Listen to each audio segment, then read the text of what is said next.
తండ్రి అయిన దేవుని తలంచుకొనొచ్చు. పాత నిబంధన పాఠము పరమగీతము 2వ అధ్యాయము 11వ వచనము నుండి 14వ వచనం వరకు చదువుకుందాం. నా ప్రియురాల సుందరివతి లెమ్ము రమ్ము, చలికాలము గడిచిపోయెను, వర్షాకాలము తీరిపోయెను, వర్షమిక రాదు.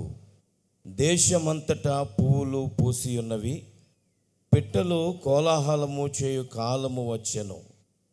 పావుర స్వరము మన దేశములో వినబడుచున్నది, అంజూరపు కాయలు పక్వమగుచున్నవి, ద్రాక్ష చెట్లు పూతపట్టి సువాసననిచ్చుచున్నవి.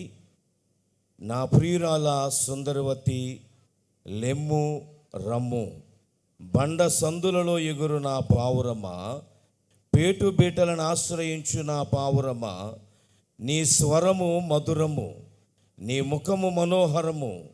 నీ ముఖము నాకు కనబడనిమ్ము, నీ స్వరము నాకు వినబడనిమ్ము. ఆమేన్.